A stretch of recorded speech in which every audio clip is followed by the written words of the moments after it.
it's so nice to be with you all this morning. Thanks for tuning into this little session. I'll be speaking on a systematic review we've been doing as a team on Hansen's disease, also known as leprosy in the US.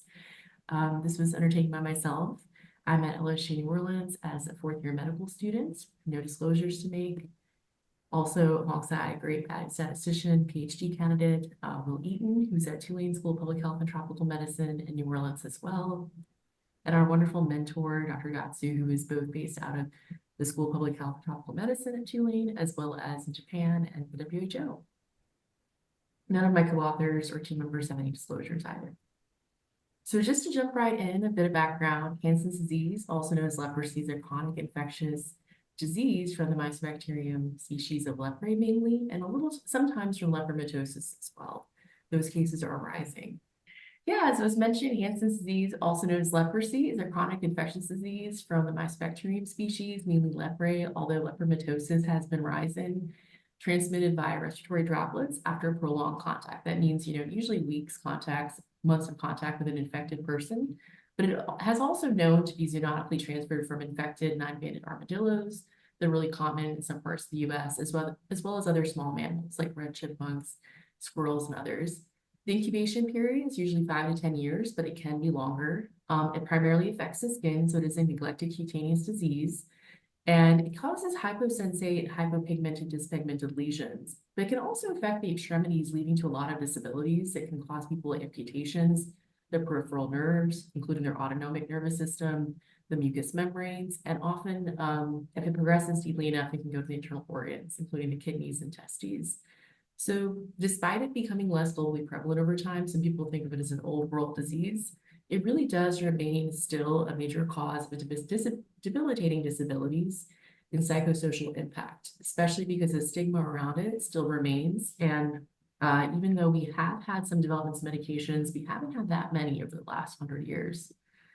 The Ridley Joplin classification system was established in 1966 to categorize it into 5 different groups based on clinical and histological characteristics. Those are tuberculoid, borderline, lepromatous, after mid-borderline, and then of course lepromatous leprosy. In 1982, WHO was like, we probably want to introduce a simplified system to help guide treatments. They came up with paucibacillary and multibacillary.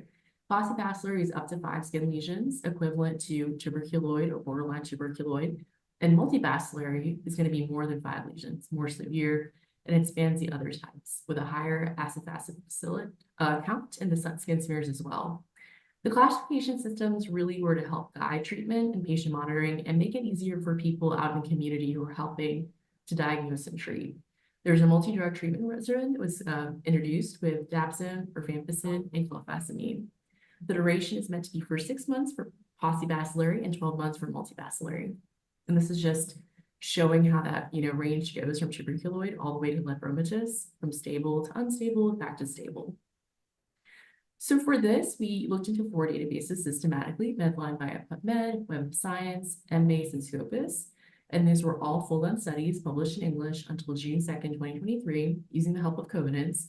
It identified duplicates, but we actually handpicked and went through all 5 additional duplicates. We had to look for papers from the 1800s and early 1900s, which were very difficult to find in some cases, but we did.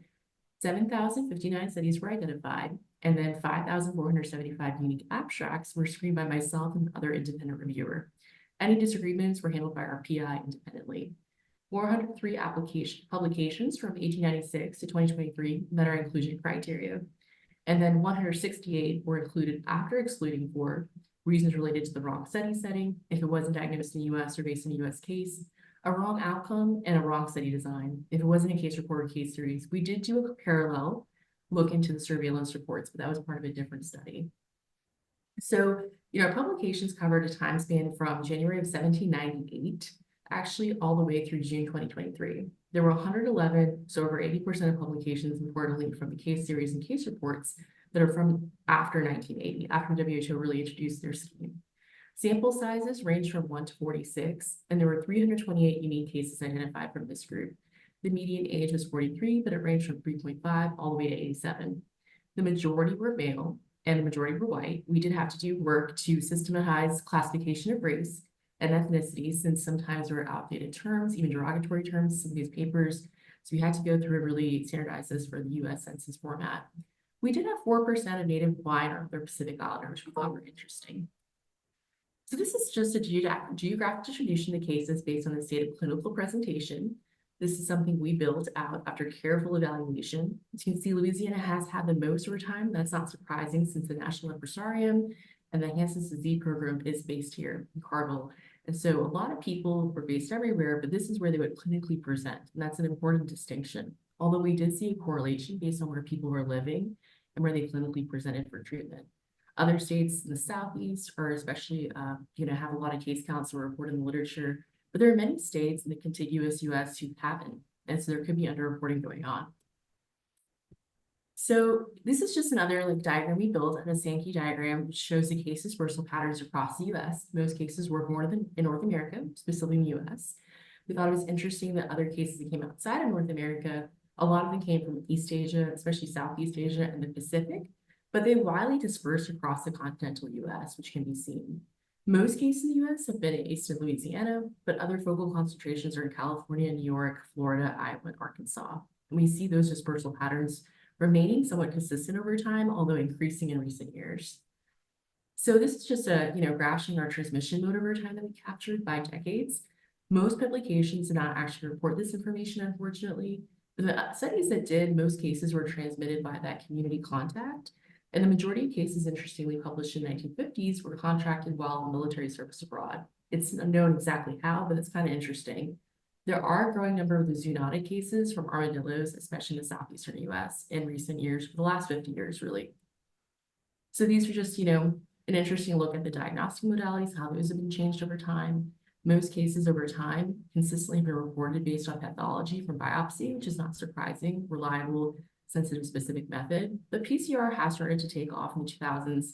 It really was starting to be utilized for diagnostics, including leprosy in 1990.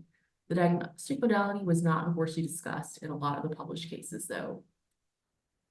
So this is looking back at the WHO classifications. Majority of reported ones where they were reported were multivacillary, which is important because more severe disease forms that require a longer duration of treatment have been increasing over recent years in the US. And this is just showing how that overlays with really Joplin, the more old classic classification scheme. The majority of those that were reported were lepromatous, so that matches up with multivacillary. These were with polymorphic lesions that are difficult to treat. And it also shows, it's interesting that papers even more recently published were reporting on this system as opposed to WHO classification. So, 1/3 of all cases presented to the National Hansen Disease Program in the US, in Louisiana, which is great. The state of residence, state of diagnosis trends do match up. And most people were in states, where they have those National Hansen Disease Program resources. That is something positive. Prior to 1960, most cases were associated with military service abroad. But since 1980, there's been a growing proportion likely transmitted through armadillo contact and other zoonotic transfer.